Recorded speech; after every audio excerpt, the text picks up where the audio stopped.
Welcome to special analysis. నేను రమ మండవ. ఈరోజు అనాలిసిస్లో భాగంగా మనం తీసుకోబోతున్న టాపిక్ ఏంటంటే, ఈరోజు అనాలిసిస్కి నేను ఒక టైటిల్ పెడతాం జరిగింది. ఆ టైటిల్ ఏంటంటే జగన్తో చెవిరెడ్డికి చెడిందా అని చెప్పేసి నేను టైటిల్ పెట్టాను. ఆ అంశం గురించి ఈరోజు మనం మాట్లాడుకునే ప్రయత్నం చేద్దాం.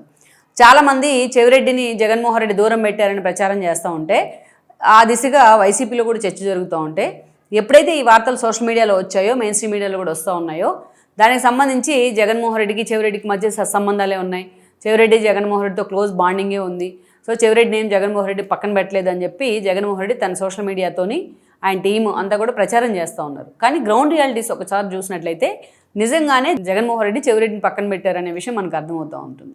అయితే కారణాలు ఏంటో కూడా ఒకసారి మనం ఇక్కడ డిస్కస్ చేసుకోవాలి.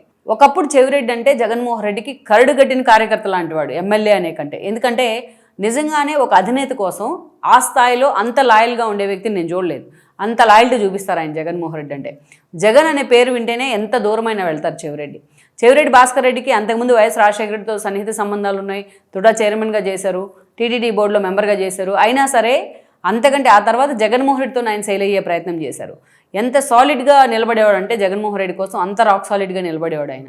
జగన్మోహన్ రెడ్డితో ఆయన సాన్నిహిత్యం గురించి ఎవరు కూడా అనుమానపడాల్సిన అవసరమో సందేహించాల్సిన అవసరం ఉండేది కాదు. అంత నిలబడేవాళ్ళు ఆయన జగన్మోహన్ రెడ్డి కోసం. అండ్ దెన్ 19లో ఎమ్మెల్యే అయ్యారు. చెవిరెడ్డికి మంత్రి పదవి దక్కుతుందనే ప్రచారం జరిగినప్పటికీ లోకల్గా ఉన్న క్యాస్ట్ ఈక్వేషన్స్లో ఆ జిల్లా నుంచి ఆయనకు మంత్రి పదవి ఇవ్వలేకపోయారు జగన్మోహన్ రెడ్డి.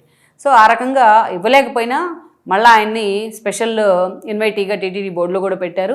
సో మొత్తం అన్నీ వాళ్ళ కొడుక్కి ఎంత ప్రయారిటీ ఇవ్వాలో అంత ప్రయారిటీ ఇచ్చారు. ఇక అప్పటి నుంచి కూడా చెవిరెడ్డి అధికారంలో ఉన్నారు కాబట్టి తన స్వామి భక్తిని చాటుకోవడానికి ట్రై చేసేవాళ్ళు. ఎన్ని రకాలుగా జగన్మోహన్ రెడ్డి తిరుమల వెళ్లకుండా, తిరుమల వెళ్ళినా ఏదైతే పట్టు వస్త్రాలు ఇచ్చే క్రమంలో భారతీయుని పక్కన పెట్టుకొని రావట్లేదు, సతీ సమేతంగా రావట్లేదని విమర్శలు వచ్చిన క్రమంలో స్వయంగా చెవిరెడ్డే ఆ విమర్శలు పక్కన పెడతానికి ట్రై చేశాడు. ఇంటి ముందు తాడేపల్లిలోని జగన్ ఇంటి ముందు ఒక సెట్ వేయించి, గుడి సెట్, ఆ సెట్లో భారతీయుని కూడా పిలిచి జగన్మోహన్ రెడ్డితో పాటు పూజలు చేయించేవాడు ఆయన.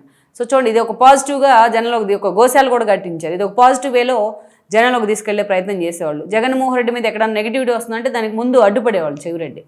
అంతేకాదు ఈయనగా ఓన్గా ఒక సెఫాలజీ టీంని కూడా తయారు చేసుకున్నారు. ఎప్పటికప్పుడు జగన్మోహన్ రెడ్డికి గ్రౌండ్ రియాలిటీస్ పేరుతోని సర్వేలు అందిస్తూ ఉండేవాళ్ళు. అది అలా జగన్మోహన్ రెడ్డికి అంత క్లోజ్గా దగ్గర అయిపోయాడు చెవిరెడ్డి. అయితే ఇదే సమయంలో అనుబంధ విభాగాల బాధ్యతలు చూసేవాళ్ళు ఆయన. ఇదే సమయంలో జగన్మోహన్ రెడ్డి సూచన మేరకు అటు కేసీఆర్కి సర్వేలు చేసి పెట్టేవాళ్ళు. జగన్మోహన్ రెడ్డి కోసం పాల్గొన్న ప్రచార రథాలే బోర్డులు మార్చుకొని తర్వాత టీఆర్ఎస్కి కూడా అవే తిరుగుతూ ఉండేవి తెలంగాణలో కూడా. ఇది ఎన్నోసార్లు చర్చనీయాంశమైంది అటు మీడియాలో, సోషల్ మీడియాలో కూడా. అంత క్యాబినెట్ ఎక్స్పాన్షన్లో చెవిరెడ్డికి పదవి దక్కుతుంది అనుకున్నా ఆ చెవిరెడ్డికి పదవి అయితే దక్కలేదు. 2024 మొన్న ఎన్నికల ముందు చూసినట్లయితే ఒంగోలు నుంచి మాగుంట శ్రీనివాసరెడ్డి టీడీపీలోకి వెళ్ళిపోయారు. ఒంగోలు ఎంపీ క్యాండిడేట్ లేడు.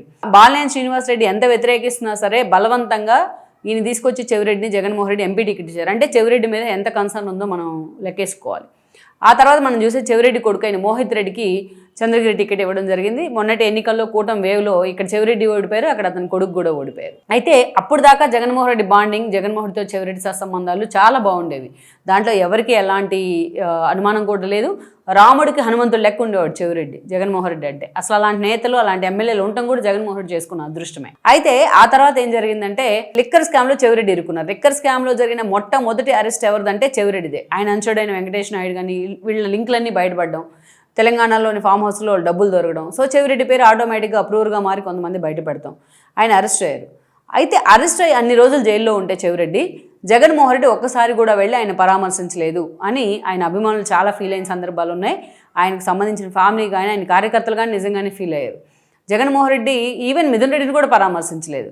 లిక్కర్ స్కామ్ వ్యవహారంలో ఎక్కడ జైలుకి వెళ్ళి వాళ్ళని పరామర్శిస్తే తన మీద నెగిటివిటీ అవుతుందనుకున్నారో మరేమో కానీ జగన్మోహన్ రెడ్డి అయితే మాత్రం అంత కరుడుగట్టిన కార్యకర్త అయిన చెవిరెడ్డిని కూడా దూరం పెట్టారు. ముందు కార్యకర్త ఆయన, ఎమ్మెల్యే కంటే ముందు. ఇక ఈరోజు జైలు నుంచి రిలీజ్ అయ్యారు. రిలీజ్ అయిన తర్వాత చెవిరెడ్డి నిజంగా అంతకు ముందులాగా జగన్మోహన్ రెడ్డితో ఉండలేకపోతున్నారా అంటే అవునని అనుకోవాలి ఇక్కడ. ఎందుకంటే ఈరోజు ఒంగోలు బాధ్యతలు చెవిరెడ్డి చూస్తూ ఉన్నారు. ఒంగోలు బాధ్యతలు చెవిరెడ్డి చూస్తూ ఉంటే ఎంపీ ఇన్ఛార్జిగానే ఉన్నట్టు. కానీ Jaganmohan Reddy without prior information ఈరోజు ఒంగోలు అసెంబ్లీ స్థానానికి, ఎందుకంటే ఎంపీ బాధ్యతలు ఎంపీ ఇన్ఛార్జిగా ఆయన ఉన్నప్పుడు ఒంగోలు ఎంపీ సీట్కి, ఆ ఒంగోలు ఎంపీ సీట్ పరిధిలోనే ఒంగోలు అసెంబ్లీ కూడా ఉంటుంది. ఈరోజు బాలినేని అక్కడ లేడు, పార్టీకి ఎవరు కూడా లేరు. చుండూరు రవిని తీసుకొచ్చి జగన్మోహన్ రెడ్డి అక్కడ ఇన్ఛార్జిగా సమన్వయకర్తగా ప్రకటించారు. ఇది చెవిరెడ్డికి తెలియకుండానే ఇది జరిగింది అనేది ఒక చర్చ నడుస్తూ ఉంది. అంటే చెవిరెడ్డిని నెక్స్ట్ ఎలక్షన్స్కి ఒంగోలు నుంచి పక్కన పెడుతున్నారనే ప్రచారం ఉంది అప్పటి నుంచి, గత 4 రోజులుగా. ఎందుకని అంటే ఈరోజు మాగుంట శ్రీనివాసరెడ్డి మొన్న జగన్మోహన్ రెడ్డి తన బ్రదర్ అయిన అనిల్ రెడ్డి కొడుకు సాహిల్ వివాహానికి వెళ్ళారు చెన్నై. అక్కడ మాగుంట శ్రీనివాసరెడ్డి జగన్తో సన్నిహితంగా వ్యవహరించారు. ఈవెన్ వైసీపీ ఎంపీలతో ఢిల్లీలో కూడా ఆయన అంతే సన్నిహితంగా వ్యవహరిస్తూ ఉన్నారు. ఈ క్రమంలోనే మాగుంటని మళ్ళా తీసుకొస్తారు వైసీపీలో కన్నా చర్చ ఉంది. మాగుంట వస్తే ఆ స్థానం మాగుంటకే, అందుకని చెవిరెడ్డిని ఇప్పటి నుంచే మళ్ళీ అతన్ని చంద్రగిరికే పరిమితం చేస్తున్నారనేది అయితే ఒక ప్రచారం ఉండింది, if it is fact are not. అయితే చెవిరెడ్డికి ప్రయర్ ఇన్ఫర్మేషన్ ఇవ్వకుండా అక్కడ చుండూరు రవిని పెడతాన్ని కూడా కొంత నెగోషియేట్ అయితే అయ్యారు ఆయన అనుచరులు కానీ ఆయన వెనుకుండే నేతలు కానీ అనే చర్చ ఉంది. ఇక ఇంత స్థాయిలో చెవిరెడ్డిని దూరం పెట్టారా అన్న ఇంకో చర్చ జరగడానికి కారణం ఏమైంది అంటే, జగన్మోహన్ రెడ్డి మొన్న ఒంగోలు జిల్లా నేతల్ని పిలిచి మాట్లాడే క్రమంలో చెవిరెడ్డికి అక్కడ ఉన్నారు 100% ఉన్నారు చెవిరెడ్డి. కానీ అతనికి ప్రయర్ ఇన్ఫర్మేషన్, వితౌట్ ఇన్ఫర్మేషన్ ఇవ్వకుండా అభ్యర్థిని ఖరారు చేయడం అనేది ఒక ఇష్యూ నడుస్తూ ఉంది, లోకల్గా కూడా నడుస్తూ ఉంది ఇష్యూ. అది ఒకటి, ఎందుకంటే చెవిరెడ్డి అనుసలు చాలామంది ఉన్నారు ఒంగోలులో. అది కాకుండా ఇంకొక ఇష్యూ ఏంటంటే ఉగాది సంబరాలు. జగన్మోహన్ రెడ్డి ఉగాది పంచాంగ శ్రవణం చేశారు, చాలా గొప్పగా చేసుకున్నారు తన సతీమణితో కలిసి. గతంలో ఇలాంటి కార్యక్రమాలు దగ్గరుండి చెవిరెడ్డే చేసేవాళ్ళు, ఆధ్యాత్మిక కార్యక్రమాలు ఏవైనా. ఇంకోటి ఏంటంటే, జగన్మోహన్ రెడ్డి హిందూ ధర్మానికి ప్రతీక, హిందూ ధర్మాన్ని నడిపించే నాయకుడు అని చెప్పేసి చెవిరెడ్డి ఉగాది అదే రోజున జగన్మోహన్ రెడ్డికి సొంత పేపర్లోనే ఒక పెద్ద ప్రకటన ఇచ్చారు ఆయన పేరుతోని. గత 5 ఏళ్లలో జగన్మోహన్ రెడ్డి హిందూ ధర్మాన్ని ప్రచారం చేసే క్రమంలో ఆయన ఏమేం చేశారు అనే అంశానికి సంబంధించి చెవిరెడ్డి పేరుతో ఒక ప్రకటన రావడం జరిగింది. అంటే తన సొంత డబ్బులు ఖర్చు పెట్టుకొని కూడా చెవిరెడ్డి ఆ స్థాయిలో నిలబడితే, మరి ఉగాది సంబరాల్లో చెవిరెడ్డి ఎందుకు లేడు, చెవిరెడ్డికి ఎందుకు ఆహ్వానం ఇవ్వలేదు అనేది చాలా చర్చ జరుగుతుంది. అక్కడ చెవిరెడ్డి లేరు ఉగాది సంబరాలు. సో మొత్తానికైతే మాత్రం చెవిరెడ్డికి నిజంగానే చెక్ పెట్టే ప్రయత్నం చేస్తున్నారా జగన్మోహన్ రెడ్డి అనే చర్చ ఉంది. దానికి కారణం ఏంటంటే, గతంలో చెవిరెడ్డి జైలుకి వెళ్ళిన సమయంలో చాలా డిఫెన్స్లో పడ్డారు ఆయన. ఒక తలుపు జైలు గోడలు బద్దలు కొడతా అని కూడా మాట్లాడారు, చాలా ఫ్రస్ట్రేట్ అయినట్టు బిహేవ్ చేశారనే వార్తలు వచ్చాయి. ఈ క్రమంలోనే జగన్మోహన్ రెడ్డి కనీసం ఆయన ఓదార్చే ప్రయత్నం చేయడం, ఆయన కోసం మద్దతుగా నిలబడకపోవడం, ఇవన్నీ కూడా నిజంగానే ఒక మెసేజ్ ఇచ్చే ప్రయత్నం చేశారు జగన్మోహన్ రెడ్డి. చెవిరెడ్డిని పక్కన పెడతామని ఈయన అప్రూవ్గా మారిన చర్చ కూడా, ఆ లీకులు కూడా బయటకు వచ్చాయి. ఈ అనుమానంతోనే జగన్మోహన్ రెడ్డి చెవిరెడ్డిని దూరం పెడుతున్నారన్న ప్రచారం అయితే జరుగుతూ ఉంది. లెట్స్ సీ మరి అది గ్రౌండ్ రియాలిటీస్లోకి వచ్చేటప్పటికి ఎంతవరకు చెవిరెడ్డిని పక్కన పెట్టగలరు జగన్మోహన్ రెడ్డి అనేది ఇంకొద్ది రోజుల్లోనే క్లారిటీ వచ్చే అవకాశం ఉంది.